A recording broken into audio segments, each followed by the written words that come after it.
and welcome back to the Cupcake Jemma channel with me, Gemma. I'm at home, it's boiling hot, there's a bit of a heat wave going on, and today I'm going to make one of my favourite sweet treats, that is mochi, which is a Japanese rice cake. There's lots of different kinds, but the one that I'm most familiar with is the kind of ice cream balls that are wrapped in this mochi, which is a kind of like glutinous rice dough. I'm not going to make ice cream today, even though it is the weather for it, but also it is also not, because everything would melt and I'd get really stressed out. I'm going to be making strawberries and cream mochi, delicious chewy balls filled with whipped cream and a lovely strawberry gel in the middle. They are so delicious. Now, I've tried this a few times. I started off by trying Jessica from You Taste Kitchen's recipe, and that was my base because that was the only recipe that I could find that didn't use a microwave and that did it in a pan. I don't have a microwave. The other way to make it is in the oven with like a water bath, and that just seemed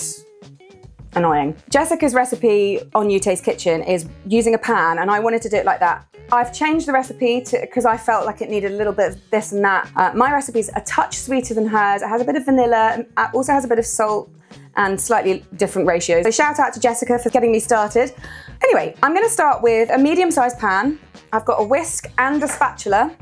To start with, I'm going to put the glutinous rice flour. Now, it's really important that when you buy the rice flour, it is glutinous. I mean, you can get this at almost all decent Asian supermarkets, but just make sure you don't just get rice flour because it needs to be glutinous, and I don't know what happens if you don't use glutinous. Presumably, it's not very glutinous. So I have 105 grams of that. I'm just going to pop that into the saucepan, along with 30 grams of corn flour, 40 grams of caster sugar, a little pinch of salt, half a teaspoon of good quality vanilla extract, 175 grams of whole milk, and a tiny little bit of pink food colouring. And then just whisk that all together until it's completely smooth.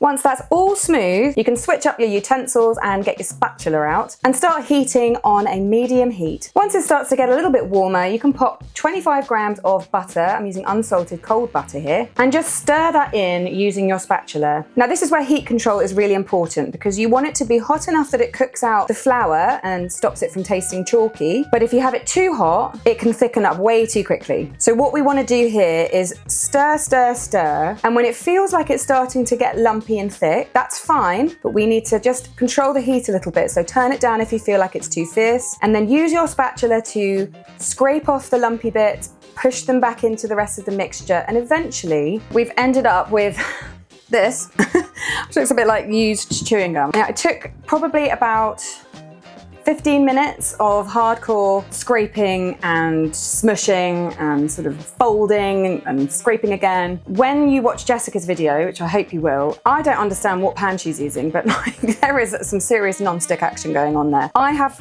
made this now here at home in 3 different pans. I have not had one just slide around the pan like she did. That's okay, because I've got nice, I'm using my dough scraper actually just to scrape the bottom. So I'm losing a tiny bit of dough compared to hers. It comes off the pan easily once you've soaked it, so you know, you haven't ruined your pan. It's really hot right now. It's really sticky. Grab yourself some latex gloves, because if you try and do this next bit with your bare hands, you're going to be getting so much dough stuck to you. You'll lose a lot of dough. I'm going to be using a non-stick board as well to do this next bit. We have to knead the dough. So while there is no gluten in rice flour or corn flour, it becomes glutinous. So it doesn't like develop gluten, but it becomes glutinous. So we need to develop that glutinous texture, but through, you know, we've already done half the hard work through heating, and now we need to knead it. So clear the decks, grab yourself something like this. This is a non-stick board. I got it from like a cake decorating supplier. Got your gloves, and just turn out your dough, and then it will still be hot, so just proceed with caution. And if you want, you can do this in a mixer with a dough hook if you like, but you will also then lose a little bit of dough because it will get stuck. But we're going to work this. We're just going to stretch it out by hand using a kneading motion, as if you're making bread or as if you're kneading sugar paste or something like that, and just knead it for a few minutes until it's really, really stretchy.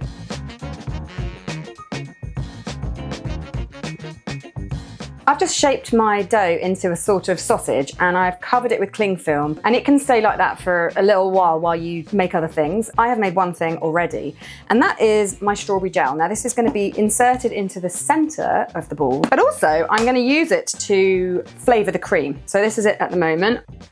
It's jellified. Oh, it smells so good. All I did to make that was, in a saucepan, I put around 340 grams of strawberries, 55 grams of sugar, and a tablespoon of lemon juice. I gave that a little stir and then cooked that over a low-medium heat. Now, it takes a little while. There's a lot of liquid in strawberries, so you do need to reduce that down a bit. So I had that bubbling away and squashing it every now and then for about 15-20 minutes. You don't want to do it for too long or too high, otherwise you lose that vibrant red colour and it goes a bit brown. So once I'd cooked a lot of the moisture out, I took it off the heat, but I used a stick blender just to smush up all the remaining pulp so that it was nice and smooth, and then set that to one side. Now, because this is quite a liquidy mixture, I wanted to just stabilize it a little bit, so I've used a little bit of gelatin. So all I did there was I bloomed my gelatin. I've got 6 grams of gelatin granules, which I sprinkled over the top of 4 tablespoons of water, and just let that sit for 5 or 10 minutes just to absorb. And then over a bain-marie, I just melted that. You could also do that in a microwave. Then once that gelatin is melted, you can pour that in with your strawberry mixture. Now it's best to do this while this is still hot.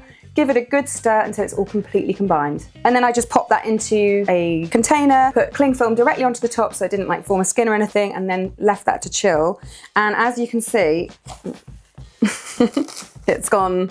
It's not like a jelly, but it is sort of firm, and we're going to loosen this up with the whisk. So I'm just going to put this into a bowl and just whisk it with a hand whisk just to smooth it all out. So I've just realised when I've whipped my cream that I meant to put mascarpone in and completely forgot. But anyway, I forgot to do that, so I've just used all double cream. But either way is absolutely fine. I prefer the richness and the extra creaminess that mascarpone gives you. So when I do it with mascarpone, I do half and half. But altogether, you want 250 grams of cream, or half and half cream mascarpone, double cream. And then I'm going to start by putting 4 tablespoons or so of the strawberry gel mixture, and then just whisk that with a hand whisk. You could do this with a mixer if you want. Just keep an eye on it because it will whip up quite quickly. You could add a little bit of sugar if you wanted to. I personally like these not super sweet, so I'm not going to do that today, but if you want to, go ahead. And then just whisk that cream until just before it reaches stiff peaks. You don't want to go too far with it, because once you go too far with cream, it can go grainy and split and be kind of irretrievable. Now I've popped mine into a big piping bag, and I've also put some of my strawberry jam mixture into a smaller piping bag. I'm not going to use all of it because I don't need to, so I'll probably save that to make something else, like I could drizzle it over ice cream or maybe fill a cake with it. And there's a couple of other things we're going to need. So I've got a small non-stick rolling pin here. I've also got cupcake cases. These are the crumbs and doilies ones, which you can get from cupcakejemma.com. These are the best ones. I've also got this bowl, which is kind of the closest thing I could find to a sort of mochi ball mold, which I believe exists, but I couldn't find one anywhere online. So I've just tried to find a bowl that's similar to the size of mochi ball I'm making. I've also got some more, this is actually potato starch. You could use corn flour, or you could use a little bit more of the glutinous rice flour. That's just to stop the balls from sticking when we roll them out. And now we just need to divide the dough. So I'm going to divide my dough up in 2 pieces, just equally. Then using my hands just in a circular motion with my fingers as a kind of cage, just roll them around to form a tight ball. And then just pop them onto the worktop, which has been dusted with potato starch. And now I'm going to use my little non-stick rolling pin, which is super cute, and my non-stick board to roll these balls out into circles. Now I'm wanting them to be 4 or 5 inches, because what we need to do is fill them and gather them up and make a nice tight seal.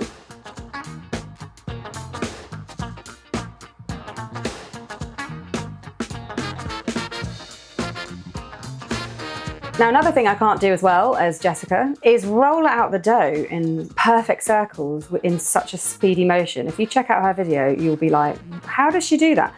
I'm guessing it's practice, but I have only made these a few times, so I haven't got the knack yet. So now I'm going to set about filling them. So grab your little bowl or mochi mold, pop it down. I've put a little bit of the potato flour in that bowl just to stop it from sticking. Just going to grab one of these discs, lay it gently over the top of the bowl, smoothing out any creases that form. And then starting with my cream, I'm going to just make a kind of spiral shape going from the middle to about halfway up to the edge of the disc. Now what I'm trying to do here is create a kind of bowl, because into the middle of that I'm going to pipe a bit of of the strawberry gel just for a little strawberry surprise when you bite into the mochi ball. So once you've done that, you can grab back your whipped cream and just seal that up by piping a little bit more on top. Now we need to seal this ball, so I'm going to gather the edges of my disc up into my fingertips as neatly as I possibly can without leaving any bits behind. And then I'm going to give that a really good pinch and pinch the excess dough off, and then just finish that off with a little sprinkling of the starch just to stop it from sticking, and then gently pop that into a cupcake case.